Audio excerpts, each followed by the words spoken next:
జై భీమ్. నా పేరు సీతారామరాజు. మన 1948 వరకు కూడా ప్రపంచంలో అత్యంత ధనవంతుడు మన హైదరాబాదు 7వ నిజాం నవాబు. ఆయన పేరు మీర్ ఉస్మాన్ అలీ ఖాన్. ఆయన ఆ రోజుల్లో ప్రపంచంలోనే అత్యంత ధనవంతుడు. ఆయన అంబేద్కర్ గారికి అభిమానిగా ఉండేవాడు.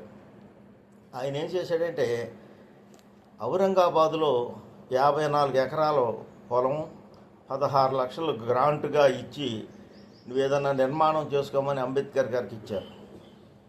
ఆయన అంబేద్కర్ గారు అప్పటికే 1945 జూలై 8న పీపుల్స్ ఎడ్యుకేషన్ సొసైటీ అనే దాన్ని స్థాపించి దాని ద్వారా అనేక విద్యా సంస్థలు నెలకొల్పాలని చూస్తున్నారు. ఎప్పుడైతే ఈ నిజాం నవాబు గారి డబ్బు ఇచ్చారో దానితో ఔరంగాబాద్లోనే Siddhartha arts college, Siddhartha commerce college, Siddhartha science college అనేది మొత్తం 12 కాలేజీలు నిర్మాణం చేశారు. అలాగే మిలిందా యూనివర్సిటీ అనే దాన్ని ఏర్పాటు చేసి దాన్ని నిర్మాణం చేశారు. ఎన్నో హై స్కూళ్ళు, ఎన్నో డిప్లొమా ఇన్స్టిట్యూట్లు కూడా ఆయన ఏర్పాటు చేసి మరి విద్యకు ప్రాధాన్యత ఇచ్చారన్నమాట. ఎన్నో ఇబ్బందుల్లో ఉన్నప్పటికి కూడా ₹1 తన కోసం కానీ తన కుటుంబం కోసం కానీ వ్యక్తిగతంగా కానీ రూపాయి ఖర్చు పెట్టుకోకుండా ఆ సొసైటీ ద్వారా ఆయన ఈ విద్యా సంస్థలు నెలకొల్పారు.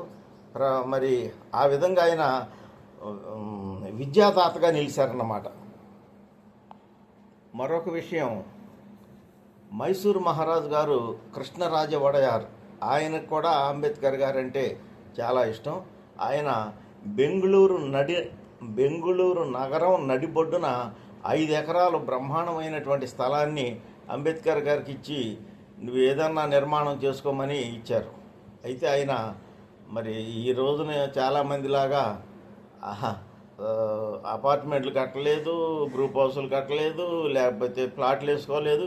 ఆయన ఏం చేశారంటే బౌద్ధ ఆరామం నిర్మాణానికి ఆ బౌద్ధ సంఘానికి ఇచ్చారు.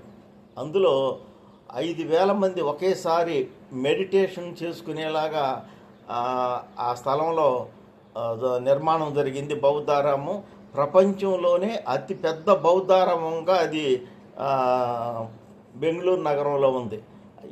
ఇవన్నీ కూడా ఆయన విద్యాదాత, ఆయన శీలగుణం, ఎవరో ఇచ్చిన దాన్ని కూడా ఆయన ప్రజలకు ఉపయోగపడాలని చేశారు. కాబట్టి ఆయన శీలగుణం మనం తెలియజేసుకోవడానికి ఈ 2 సంఘటనలు. జై భీమ్.